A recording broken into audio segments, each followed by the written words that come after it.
Hello and welcome to a Bedrock Edition tutorial with me, Jasno. Today we are going to go over a recent bug, I guess. Not recent, it's been around for a while now, but I've been getting asked a lot of questions about how to build these, how to make these, how they work, what you can and can't do. So I figured I'd make a little tutorial about how these work, all the information that I have collected, and what they are. So for those of you who don't know, I'm talking about Cheaty Furnaces. So these are the furnaces that you can use to repair tools and get lots and lots of experience very easily. And all it takes is a little bit of time to set them up. So basically, start off with a little bit of explanation of what these are. So when you have a smoker or a furnace, or a furnace, or it could even be a blast furnace, although I don't recommend using those. Game mechanics are when you have items going through these things being smelted, and so you can see here I've got kelp in this one, and stone, and fish in this one here. Whenever the furnace, or whatever it is that's smelting, makes those items, it actually stores the experience inside the furnace or smoker. I'm just going to say furnace from now on. So once you go in that furnace and smelt another item and take that item out, you are supposed to get all the experience that has come through. So all the experience built up from all these items, you should get the first time. That is an intended mechanic that is called an experience bank. So you can use that to level up quickly. However, the bug is that they don't go away. So you can actually take out items for these furnaces over and over again, and it will continually give you all the experience of all the items that have been smelted. So obviously you can use this to gain lots of levels, and also more importantly to repair pickaxes. So, alright, so now I am in survival, and you can easily see that my pickaxe is broken. It's one more hit or two and it's going to be, technically I think it's 31, but it's going to break. So if you go into the hopper or the smoker or whatever it may be, turn the lever down, I can put in a fish, and after that fish smelts, also you can see I have 21 levels. You take that cod out, you can see that my pickaxe repaired some. Now that was with kelp. So let's go to the fish that have been smelted, lock that hopper down, and put in another fish. Have my pickaxe selected. As you can see now, my entire pickaxe has been repaired. So this mechanic is not intended, but very useful, especially considering that in Bedrock, we have to deal with the Unbreaking Bug.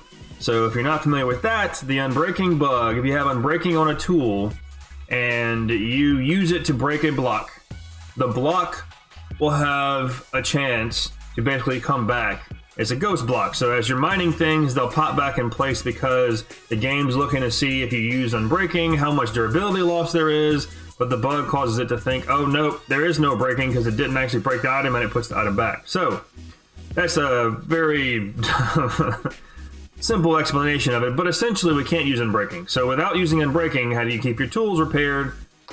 This is how. Cheaty Furnaces, I will definitely be using this until they replace or fix Unbreaking.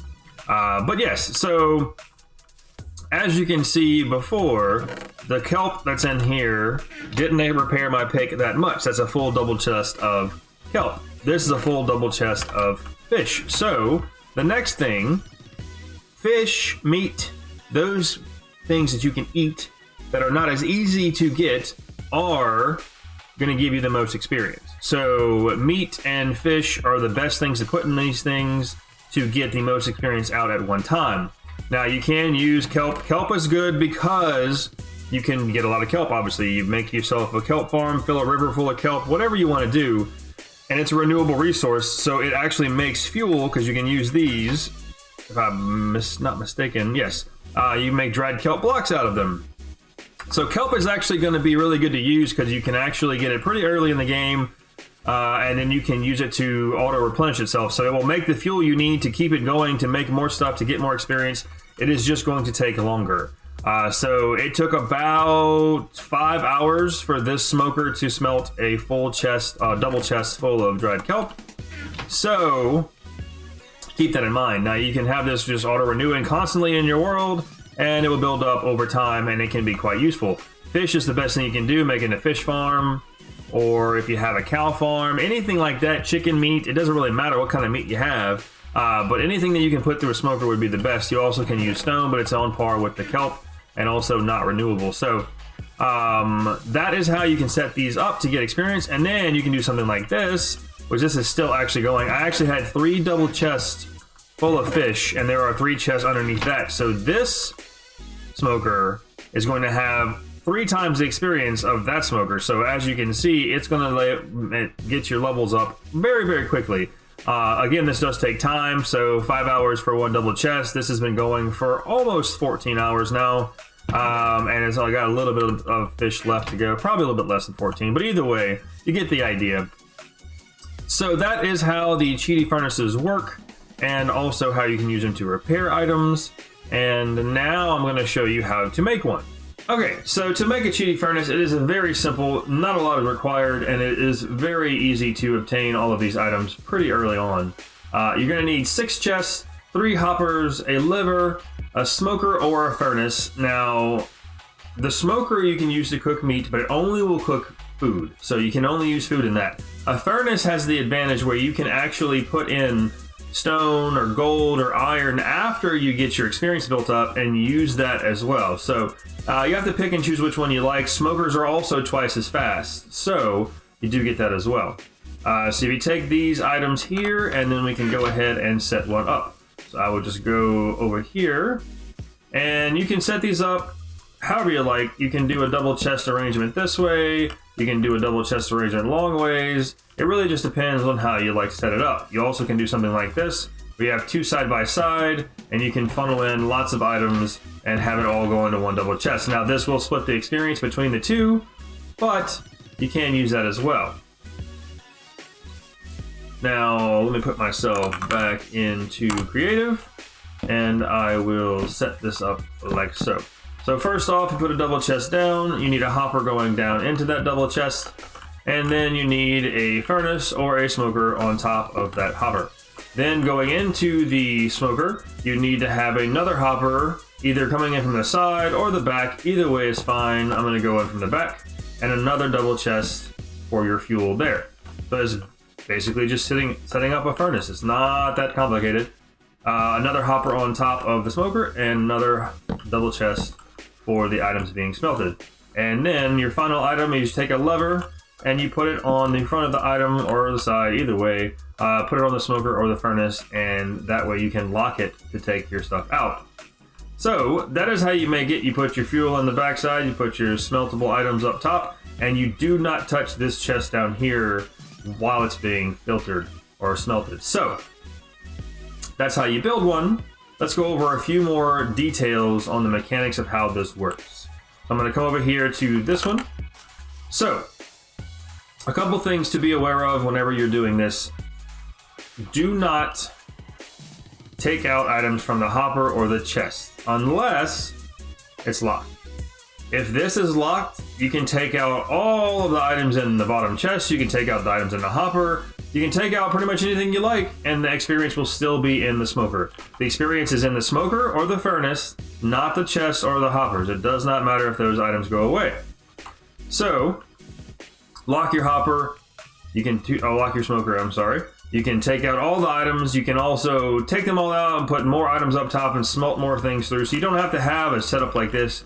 You can use a single setup like this and just break the chest or get the items out of the chest as you lock it and put everything else back in the top, smelt some more items and go from there. But you can put as much in here as you like. It just takes time to smelt it all down. So you have to lock the hopper. Technically speaking, you actually can break all of these items and move the smoker using a piston to a different location if you had to, and the experience would still be in there. As long as you don't break this smoker, the experience is not going to go anywhere. It's going to sit in that, and it's going to be there as many times as you need it. So the other mechanic I want to talk about is if you go into here, see how I've locked it now so it's not going to drain out the items. If you take out items, you will get experience for it. And actually, let me go ahead and put myself back into survival. So, I'm at level 28 right now. If you take this and you take, well, let's go reset this now. I'm at level 45, so you can see 17 fish, 45. One fish comes out. Now I'm at 47, 55 actually. If you take out a fish, you're gonna get the experience. However, if you don't close this GUI and you take out another fish, you're not gonna get experience. As you can see, I'm not going up again. I'm not getting the levels. You have to close that out, go back into it, and take it again. So now you can see I'm at level 70. So clearly this is broken, but you can use this to your advantage to repair your tools. And every time you take them out, again, you have to close the GUI. So that's why this is useful, because you can close one, open the other one, take it out, close it, go back to the other one, take it out, and you go back and forth. Now, let's show you the pick repairs here. So if you go into here now and you take out the fish, your pick is repaired. Now, if you have armor on that has mending as well, you need to take off all of your mending armor before you try to repair your tool. So take off all your head gear, your wings if you have mending on your wings. Anything that has mending on here, you need to take out so that it repairs the tool in your hand. And of course, your tool has to actually be in your hand to mend it. And that of course means that the tool has to have mending on it as well. So I hope that's clear. I hope that's useful for you. But you can use this to repair your items as many times as you like, and it does not cost any of the enchantment levels or repairing levels, because it's not actually repairing it, it's mending it. So this is by far the best mechanic in the game right now until they fix Unbreaking. So that is all for me today. I hope you enjoyed this little tutorial on Cheaty Furnaces and how they work. I hope you find this information helpful. I hope you set up your own and you repair many items until they fix Unbreaking. So, once again, my name is Jasno. If you liked the video, please drop a like. If you liked it a lot, please consider subscribing. It does help out my channel to grow and to make more of these videos. And also, check me out on Twitter, Discord, and also I am on Twitch as well. So, thank you very much for your time, and I hope you all have a great day. Thank you.